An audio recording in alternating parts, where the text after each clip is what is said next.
Harry is quite delusional. I believe that he behaves like an immature teenager that is still throwing one big epic tantrum. He's not listening. He is not listening to the fact that his father has made it very clear that it will not happen.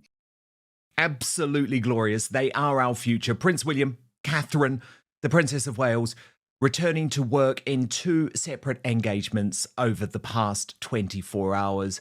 And good Lord, they managed to put the drama to one side. But unfortunately, there is drama engulfing them. There is a reason why they have had to hire the country's top crisis management PR expert. And it is because King Charles refuses to end Prince Harry's dream of a half-in, half-out return to royal life. This was, of course, outlined by Harry and his allies in a bombshell Us Weekly magazine cover this week, and a pledge to Tom Sykes of The Royalist that Harry, as part of his concession to the king in order to return, will not launch any new legal actions against the UK press. But as Tom reveals, it is the offer to help out with royal duties that is really worth paying attention to. It shows that Harry has not given up on his dream of being half in and half out of the royal family and would like to do royal jobs again. We've seen this before. Harry has offered to step in and help, presenting himself as a kind of royal reserve player, suggesting that reliably triggers deep anxiety inside the palace. The last thing William wants is any revival of a half in, half out model, but this kite flying raises the possibility that Harry thinks the king might be persuaded to think differently. The Us Weekly piece also underlines the personal cost of Harry's exile. Friends say he misses the structure, hierarchy, and meaning that royal life once imposed, even as he remains committed to his Californian existence with Meghan and their children. Would you know what I say to that? Diddums. Absolute diddums. You were warned. But I'm joined now by royal YouTube sensation, according to Taz. And of course, Tash, I mean, we're going to talk later about the fact that Harry is very close to returning to the UK for this ludicrous court case, which is going to see him on trial in the stand on Thursday, which will be catastrophic for the British royal family. So why do you think King Charles refuses to just say, it's not happening? You can keep speaking about this half-in, half-out dream all you want. And what do you make of the fact that Harry continues to push it so brazenly to Us Weekly just days before this court case, which could destroy his reputation? Well, I believe that Harry is quite delusional. I believe that he behaves like an immature teenager that is still throwing one big epic tantrum. He's not listening. He is not listening to the fact that his father has made it very clear that it will not happen. There's so much to unpack here. I think there is a large part of it where the king, he is still his youngest son. He loves him. And I think he doesn't want the fighting to start again, but you cannot stick your head in the sand when it comes to Harry and Meghan. And in parts, I think there is a bit of it where he doesn't want this to play out in the public anymore. The mainstream media absolutely lap it up. Any chance that the king is going to make a public statement saying Harry and Meghan, much like the Queen, we wish them luck overseas, they're much loved family members, it will create a media storm, which Harry and Meghan will thrive off of, as will the typical media outlets that we're so used to seeing inundating us, Dan, every single day, it seems, with more of these nonsense stories where they're designed to turn the public against the royals. Yes. That's what these stories Well, are and done also, for. Tash, even more than that, and I know you've pointed this out for a long time, bounce the royal family and bounce the British government into making decisions that were not even agreed upon, like Harry's security, like King Charles opening the Invictus Games. But the mainstream media reporting these delusions from Harry as if they are fact to try and paint a narrative which then becomes difficult, in Charles's view, for the royal family to walk away from. So I agree with you that the mainstream media is a huge part of this problem because they keep on printing Harry's delusions, Harry's lies, Harry's madness as if it's fact. No, I completely agree. It's enabling Mm, this stupid, well, stupid's the wrong word, really. I mean, as I said, delusional, I think, is the best mm. way to look at it. But I think people that are genuine monarchists and genuinely support the royal family see through all of this. They see through it. They don't see Harry's return as a threat to Catherine and William. I certainly don't, and the fact that it's been pled that Harry is going to do it as an offering to the king by not suing any more media outlets. Well, that's a small pool left. He sued pretty much all of the big main media organizations. And I'm sorry, that doesn't affect the royals because Harry is the one that embarrasses himself. And he will do again on Thursday, like what you said, when he takes a stand. But I don't think it's damaging to the royal family anymore.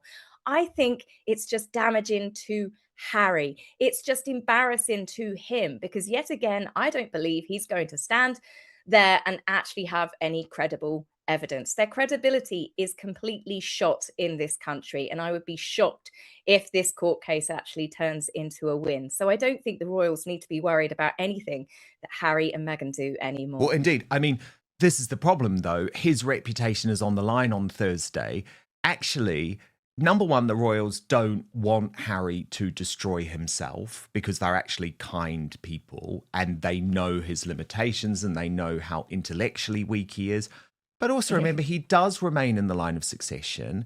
He does remain the king's son. So they're also acutely aware of the potential risk to the British royal family. But look, I do want to get to that court case in just one moment, Tash, because there have been huge developments on it. But first, can we talk about Catherine and William, please? Because as Tom Yes. Sykes said, they did flood the zone with keep calm and carry on vibes, with Prince Harry's legal case spiraling into an intimidation controversy. The Wales has had a curiously full day of drama-free engagements, and it was just wonderful to see. William and Catherine are back, and they're doing it the only way they know how: calm, confident, and completely drama-free. As the Prince and Princess of Wales return to public duties, there's no chaos, no leaks, no headlines screaming crisis. Instead, it's polished engagements, genuine warmth, and a quiet reminder of why they remain the most trusted figures in the modern monarchy.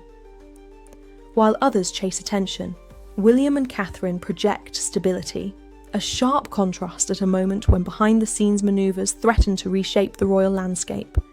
Because this return isn't just about smiles and handshakes, it's about positioning.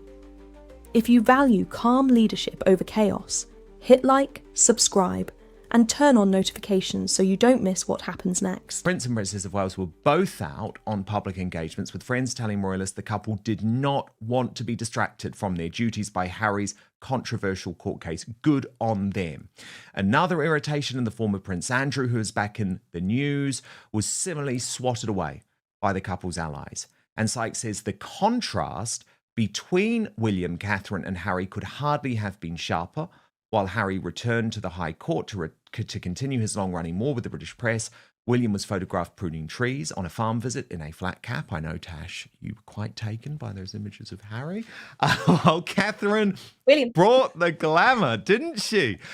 With a full-fat Windsor Castle reception for the British women's rugby team, the Red Roses, who won the World Cup last September. So, Tash, before we get to these individual engagements, it's very important, isn't it, at the moment, that we do see William and Catherine doing what the royal family are meant to. And they are brilliant sometimes at just putting the drama to one side and bringing the attention back to the good deeds, the good people of Britain, the good people of the Commonwealth. And thank God for it, given all of the drama elsewhere.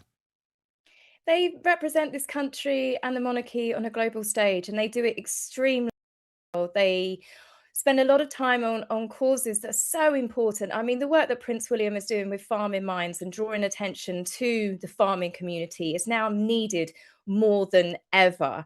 Catherine being the patron of the England Roses, I mean, there were some wonderful photographs, and you can tell that she was incredibly happy to welcome them to Windsor Castle. They were happy to be there. And these are the sorts of joyful events that you want to see. You want to see them using their platform to elevate others, to celebrate the England Roses after winning the Rugby World Cup, to then also celebrate the hard work that farmers do every single day.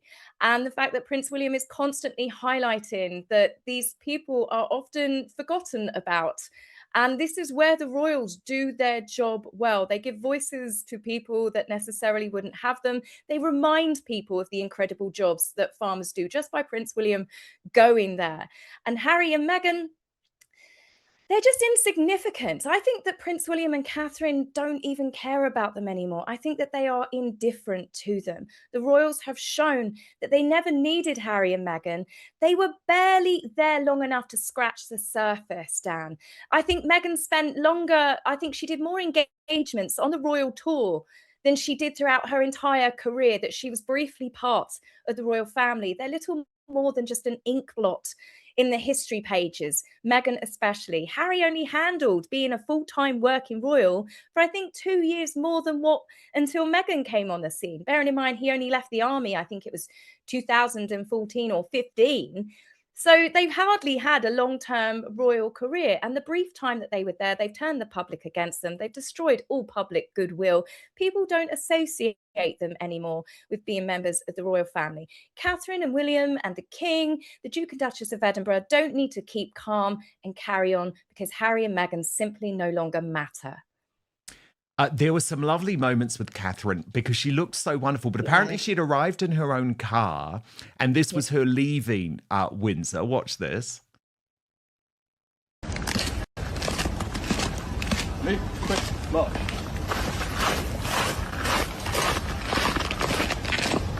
Just effortless glamour, isn't it? And then she revealed a bit of news about George and rugby. I do not want to get tackled by George, but no, up to a certain age, I mean, it's great. And sports like swimming at school is still, very much preferred. Being actually being able to incorporate rugby into playtime and games is really good.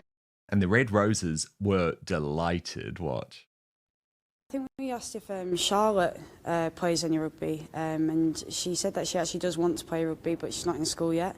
But the two boys are involved in rugby and love it, and the game of rugby, what it brings to people, and as an individual, but also as families, is something that she's very bought into. So it's nice to see that, rugby is in the royal family as well, because we know how much we value it, but to see them value it as well is, huge respect. And Royally Bell posted the Princess of Wales drove herself to Windsor Castle this afternoon to host a reception for the England women's rugby team in an Alexander McQueen suit and stilettos. Iconic. I mean, Tash, that was iconic, wasn't it? She is. She's so down to earth. And she's literally walking into a castle to host the women's rugby team. And she just casually walking in with a brolly.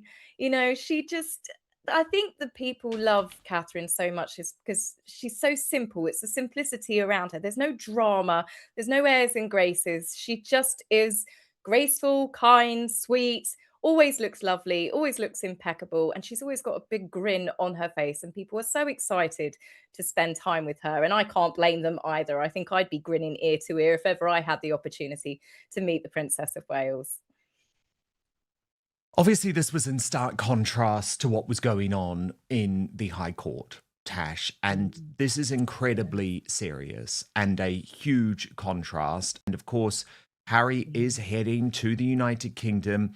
The case versus the Daily Mail is due to begin on Monday. Now, a couple of caveats. Do you remember in his previous case against News UK? Now, I was actually due to give evidence against Prince Harry in court, and I was prepared to do so because he's lying, and I was very happy to do so, even though it's never a nice thing to do, to give evidence in any type of courtroom under any type of circumstances. But I was prepared to do it, and I'd gone through all of my preparation.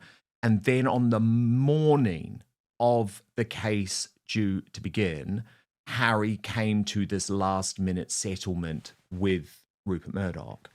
And the judge was absolutely furious because the case was delayed, a huge amount of money wasted. So the first thing I'll say is that Monday morning is going to be critical, isn't it? Does the case actually begin, Tash? Is he just turning up to hope to be there for a settlement where he'll read some type of boastful statement on the courtroom steps. I don't know, though, because in terms of all of the public briefing, Associated Newspapers, which is of course the owner of the Daily Mail and the Mail on Sunday, saying absolutely not. You're lying. This is just not true.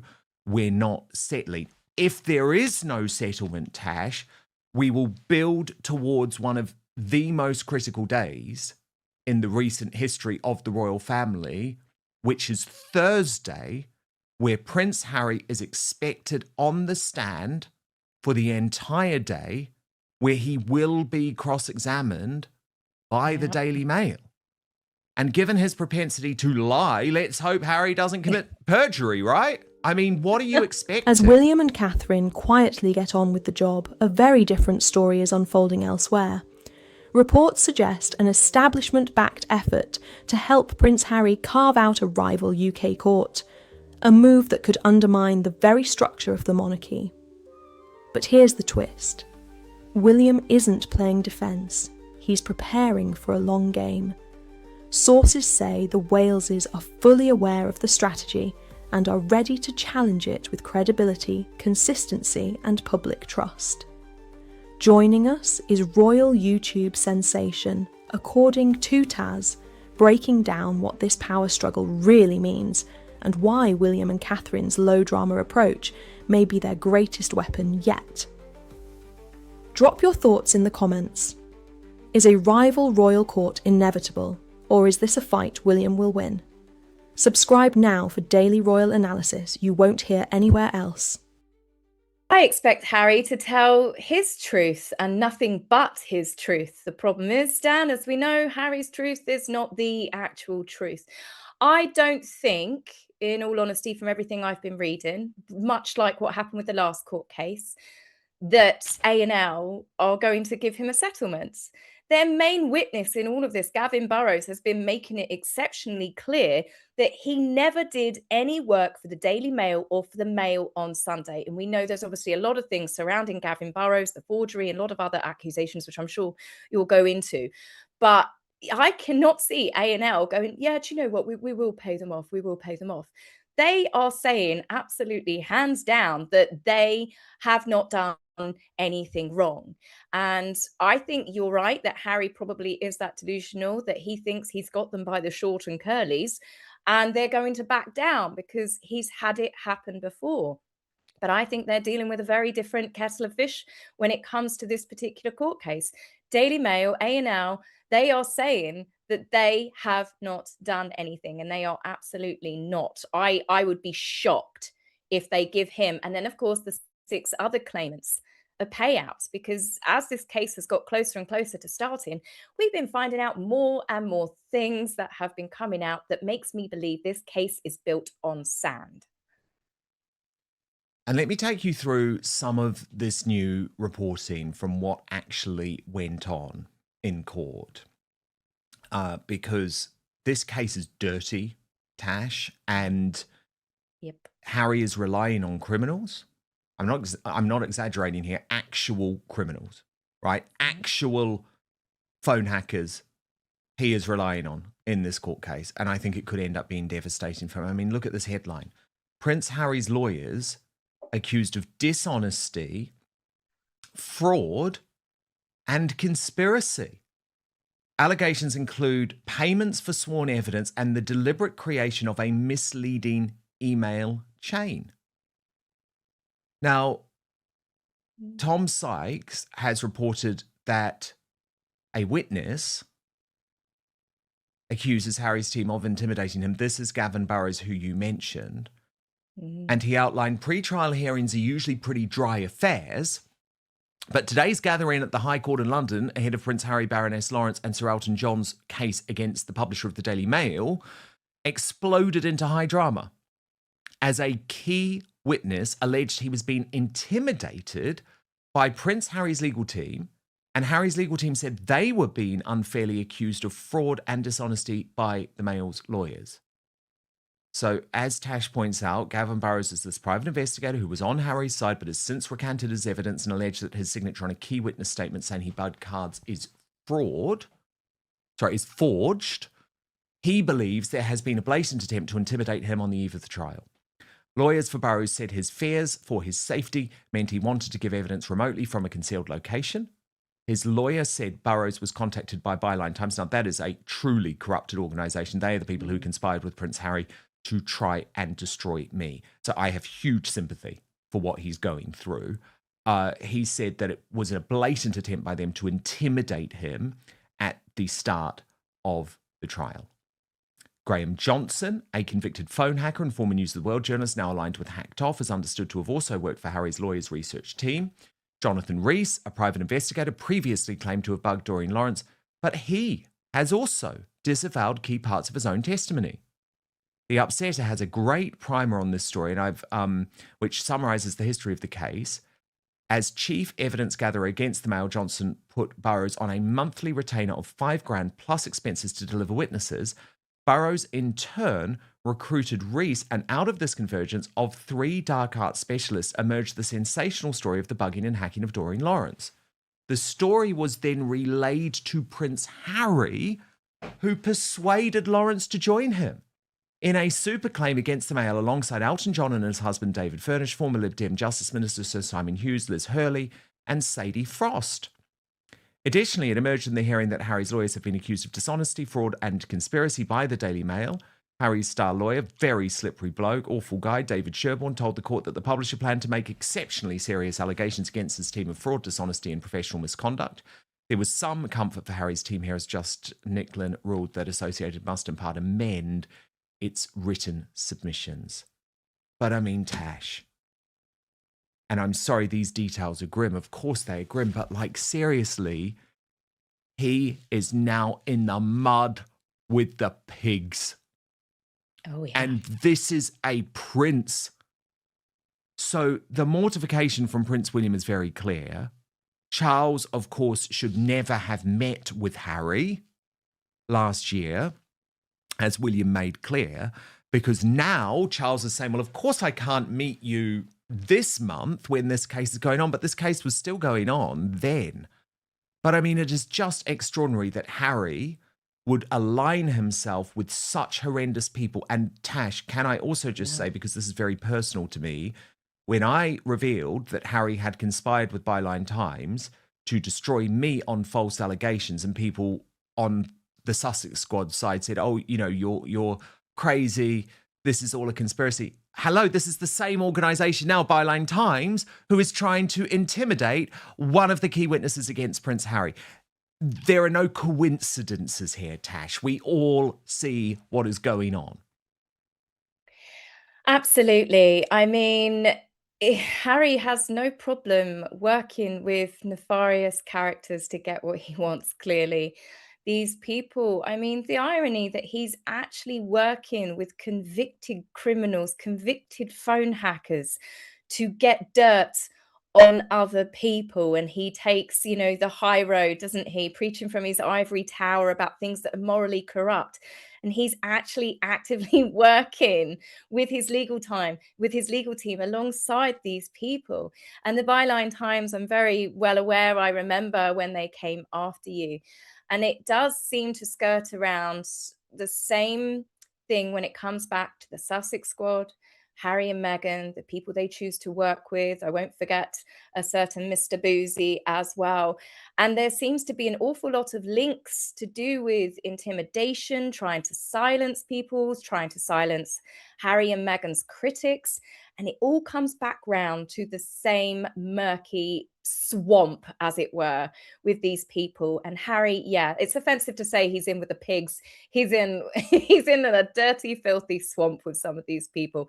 It's not looking good. I mean, this story was all to do about Harry battling the dragons and, you know, being very virtuous here. He was there to give people a voice and to defend everybody.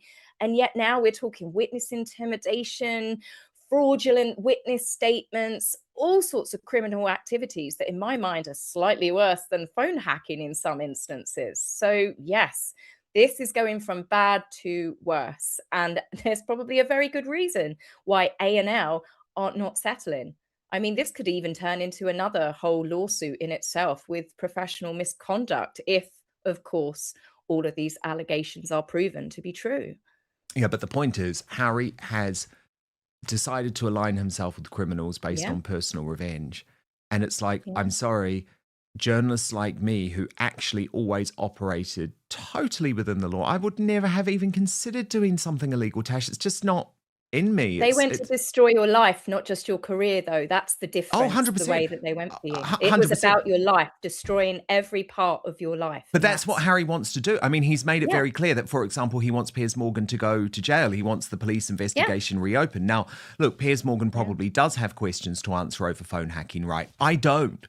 I mean, honestly, all of my evidence was presented under oath during the Leveson inquiry, still available online. So Harry certainly, in terms of me, just got it wrong. But the reason he got it wrong, Tash, is because he was relying on phone hackers who are proven liars, because these were people who were breaking the law. Convicted criminals, Dan. Yeah, literally convicted criminals, literally. And, you know, the idea... Can't make it up. No, you can't, because the idea that I, as a journalist, Tash, even operating within the mainstream media, would ever have considered hacking a phone, illegally using a private investigator to bug a car or something like that, just never, it's never been my journalism. I am disgusted by the fact that that went on within tabloid newspapers, and I completely abhor it. And I've always distanced myself from it because it was absolutely nothing to do with me. But it was a tiny, tiny portion of journalists within the United Kingdom who were criminal, who have been punished for it, like Dan Evans, who is the other phone hacker that they rely on, remember, was found guilty. He is Works also for a Byline convicted as well, criminal. doesn't he? Yeah, and he now works for Yeah, he Byline. works So for Byline Investigates. yes, Shocking. and Byline Yeah, Times, and Byline Times, Yeah. which was directly threatening this witness. So it's just nuts. It is It is nuts. nuts, isn't it? Yeah. No, I'm with you on this one. It's going from bad to worse. Yeah, well, look, I mean, Tash, next week is going to be the critical day. Like, when we meet on Friday next week, who knows? Harry's reputation could be in tatters. Can this guy really deal with an entire day on the stand without telling a lie? Because one lie, Harry, and you're a perjurer, and you've put the whole British royal family on the line. So let's see. We will be keeping him honest, and we will have special broadcast around it. But Tash, look, William and Catherine are really feeling it at the moment, even though they absolutely performed brilliantly on the public stage yesterday. And it is because of what Harry is threatening. It is. They have now had to hire this crisis PR specialist, and there is talk now of an establishment plot emerging against them. So I want to get into all of that in the second part of the